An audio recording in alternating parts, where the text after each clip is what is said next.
कर्मण्येवाधिकारस्ते मा फलेषु कदाचन मा कर्मफल हेतुर्भूमा ते संगोत्सु कर्मणि। जय श्री कृष्ण। दोस्तों, शुरू करने से पहले मैं परम भगवान श्री कृष्ण को नमन करता हूँ और उनसे प्रार्थना करता हूँ कि वो मुझे शक्ति दें और मुझे सही शब्द प्रदान करें ताकि मैं उनके संदेश को अपने सभी प्यारे श्रोताओं तक पहुँचा सकूँ। पिछले अध्याय की तरह कृष्ण स्पष्ट करते हैं कि हम जिस पर ध्यान केंद्रित करते हैं और जिसमें समा जाते हैं वही तय करेगा कि हम मृत्यु के बाद कहाँ पहुँचेंगे। जो लोग भौतिकवादी हैं वे देवों के पास जाएंगे, जो परिवार से जुड़े हुए हैं वे उनके पास जाएंगे, जो तांत्रिक साधनाओं में लिप्त होंगे वे आत्माओं तक पहुँचेंगे, लेकिन जो भक्त कृष्ण की पूजा करते हैं वे उनके पास जाएंगे। अध्याय 9 श्लोक 26 कहता है, पत्रम पुष्पम फलम तोयम यो मे भक्तया प्रयच्छति तदहम भक्तयो उपहरतम अस्नामि प्रायतात्मनः। जो कोई भक्त मेरे लिए प्रेम से पत्र, पुष्प, फल, जल आदि अर्पण करता है, उस शुद्ध बुद्धि निष्काम प्रेमी भक्त का प्रेम पूर्वक अर्पण किया हुआ वह पत्र, पुष्प आदि मैं सगुण रूप से प्रकट होकर प्रीति सहित खाता हूँ। कृष्ण को प्राप्त करने के लिए किसी को दिखावटी प्रसाद, व्यापक ज्ञान या कठोर तप की आवश्यकता नहीं होती है। बस ज़रूरत है सादगी और दिल की ईमानदारी की। यह प्रेम ही है जो कृष्ण को जवाब देने के लिए प्रेरित करता है। कृष्ण अपने भक्तों से इस प्रेम की भेंट चढ़ाने के लिए हर कार्य करने का आह्वान करते हैं। पहले अर्जुन ने इंद्रियों को अलग करने और संयमित करने की कोशिश करके कर्म योग करने के बारे में सुना था। अब वह कर्म योग के बारे में सुन रहा है जो भक्ति से भरा हुआ है। यह ईश्वर के लिए गहरी लालसा से भरी एक प्रथा है, एक अभ्यास जो सभी कर्म परिणामों को नष्ट कर देता है। भक्ति का यह तरीका इतना मजबूत है कि यह दिल को पकड़ लेता है और इसे बदल देता है, इतना कि बुरे से बुरे पापियों को भी बदल सकता है। नतीजतन कृष्ण अर्जुन को अपनी व्यथित स्थिति में खुद को पूरी तरह से समर्पित करने का आग्रह करते हैं। अध्याय 9 श्लोक 34, मन मना भव मद भक्तो मध्याची माम नमस्कुरु मामे वेश्यसि युक्त वेव मातमानम मत परायणः। मुझ में मन वाला हो, मेरा भक्त बन, मेरा पूजन करने वाला हो, मुझको प्रणाम कर, इस प्रकार आत्मा को मुझसे नियुक्त करके मेरे परायण होकर तू मुझको ही प्राप्त करेगा। हम जिस भी स्थिति में हों, अगर हम कृष्ण में लीन हो जाते हैं तो हम उन तक पहुंच जाते हैं। अध्याय 10 श्लोक 10 में कृष्ण कहते हैं, तेषाम सतत युक्तानाम भजताम प्रीतिपूर्वकम ददामि बुद्धि योगम तम येन मामुपयान्ति ते। जो लोग प्रेम भाव से पूजा करते हुए ऐसे अभ्यासों में निरंतर संलग्न रहते हैं, मैं उन्हें समझ का वह योग देता हूँ जिसके माध्यम से वे मेरे पास आते हैं। अध्याय 10 में कृष्ण बताते हैं कि भक्ति मार्ग पर आत्म प्रयास से ज्ञान प्राप्त नहीं होता, यह कृष्ण द्वारा अनुग्रह के कार्य के रूप में दिया जाता है। जो लोग हमेशा उस पर विचार कर रहे हैं उन्हें आंतरिक आध्यात्मिक ज्ञान के साथ उपहार दिया जाता है कि उन्हें कैसे प्राप्त किया जाए। लेकिन इससे भी बढ़कर कृष्ण कहते हैं कि अपने भक्त के हृदय के भीतर से जहाँ कृष्ण रहते हैं वह प्रज्वलित ज्ञान का दीपक जलाएंगे और अज्ञान रूपी अंधकार का नाश करेंगे। कृष्ण न केवल सर्वोच्च व्यक्ति हैं जिस पर यह पूरा ब्रह्मांड टिका हुआ है, वे प्रत्येक जीवित प्राणी के भीतर वास करने वाले हैं। कृष्ण के परम भगवान के रूप में सत्य सुनने के बाद अर्जुन खुशी और विस्मय से दूर हो गया है, लेकिन साथ ही अर्जुन संतुष्ट नहीं है। सत्य का स्वाद ही काफ़ी नहीं है, वह और अधिक जानना चाहता है। कृष्ण कौन है, इस वास्तविकता के बारे में सुनने में खुद को लीन करना चाहता है। वह जानना चाहता है कि वह कृष्ण को इस दुनिया में कैसे पहचान सकता है। कृष्ण ने पहले ही अलग अलग तरीके बताए हैं जिनसे वह सृष्टि में निहित हैं, और अगले कुछ छंदों में वे एक काव्य प्रवचन में आगे बढ़ते हैं जिसमें उन विभिन्न तरीकों का वर्णन किया गया है जिन्हें हम महसूस कर सकते हैं। अध्याय 10 के श्लोक 32 में श्री कृष्ण कहते हैं, सर्गराणामादिरन्तश्च मध्यम चेवाहम अर्जुन आध्यात्म विद्या विद्यानाम वादः प्रवदातात्महम्। हे अर्जुन, सृष्टियों का आदि और अंत तथा मध्य मैं ही हूँ।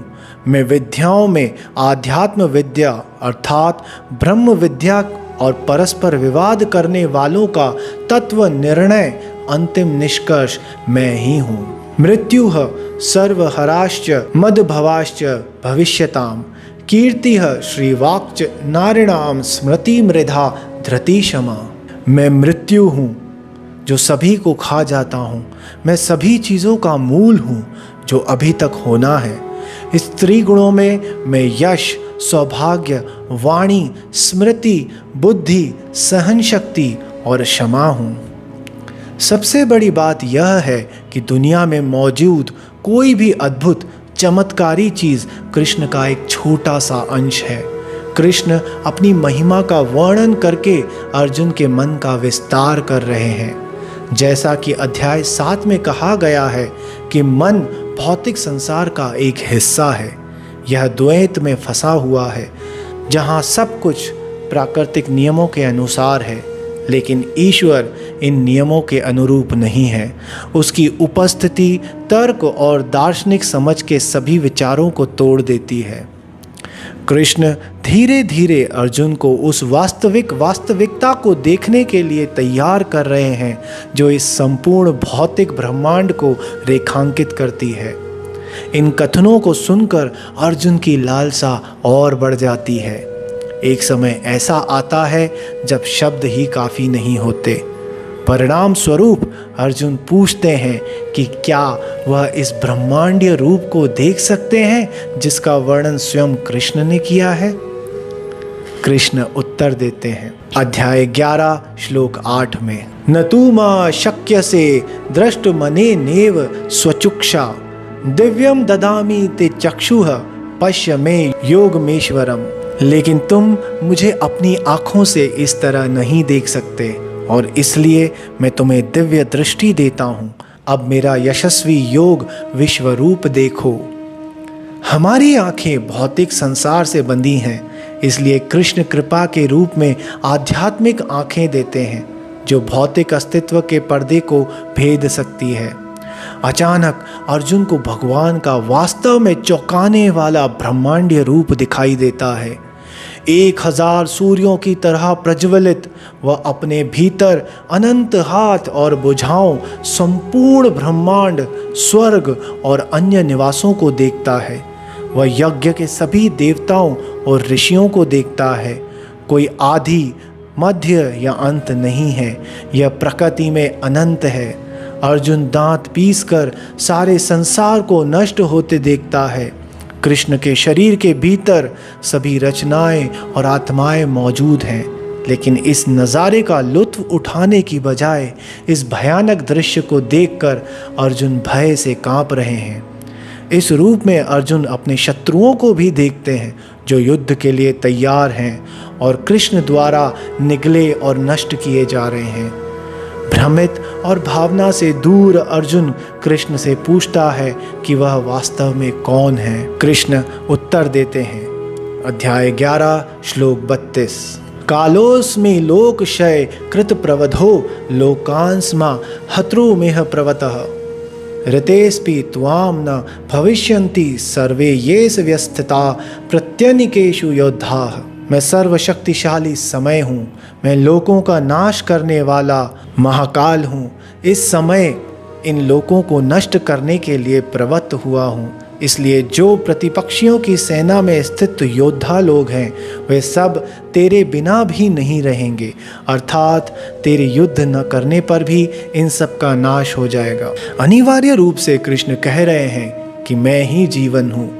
अस्तित्व और अस्तित्व की गति ही सभी कृष्ण हैं। परिणामों के कारण अर्जुन युद्ध में शामिल होने के लिए चिंतित थे, लेकिन कृष्ण ने दिखाया है कि लड़ाई पहले ही खत्म हो चुकी है। उसके शत्रु पहले ही मारे जा चुके हैं। अर्जुन युद्ध करे या न करे यह अप्रासंगिक है। कृष्ण पहले ही सब कुछ पूरा कर चुके हैं। जवाब में अर्जुन ने उनकी प्रशंसा की और उनके आगे क्षमा याचना की। कृष्ण के मानवीय रूप से मोहित होकर अर्जुन उनके सामने जो कुछ था कृष्ण को समझने में विफल रहे और पहचान नहीं पाए थे। वह सम्मान की किसी भी कमी के लिए क्षमा मांगते हैं। वह कृष्ण से विनती करते हैं कि वह इस रूप को दूर ले जाए जो इतना भारी है और अपने सामान्य स्वरूप में वापस लौट आए।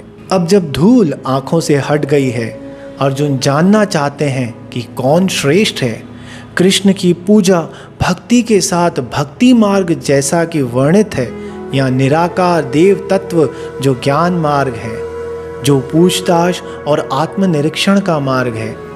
अर्जुन यह स्पष्ट करना चाहते हैं कि कृष्ण के अनुसार कृष्ण तक पहुंचने का बेहतर तरीका क्या है। कृष्ण स्पष्ट करते हैं कि दोनों मार्ग उन तक पहुंच सकते हैं, लेकिन भक्ति का मार्ग आसान और सुखद है। दूसरी ओर ज्ञान का मार्ग कठिनाई और परेशानियों से भरा है। भक्ति आसान है क्योंकि यह ईश्वरीय कृपा पर निर्भर है। जो लोग कृष्ण के साथ निरंतर लगे रहते हैं वे ही उन्हें जन्म और मृत्यु के सागर से बचाते हैं। ज्ञान का मार्ग आत्म प्रयासों पर निर्भर करता है और बाधाओं और चुनौतियों से भरा होता है। हालांकि एक भक्त आसानी से आगे बढ़ता है और इस माया से ऊपर उठ जाता है। कृष्ण फिर निम्नलिखित श्लोक में ऐसे भक्त के गुणों का वर्णन करते हैं।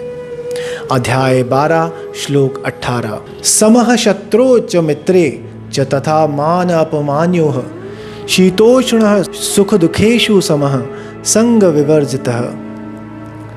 वह शत्रु और मित्र के प्रति समान रूप से प्रवृत्त है। वह सम्मान और अपमान को समान मानता है।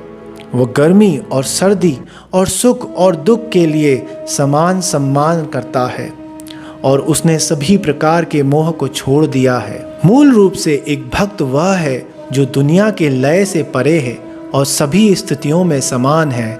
ऐसा व्यक्ति कृष्ण को प्रिय होता है। यहाँ हम फिर से पाते हैं कि भगवान कोई दूर के देवता नहीं है जिनसे डरना चाहिए।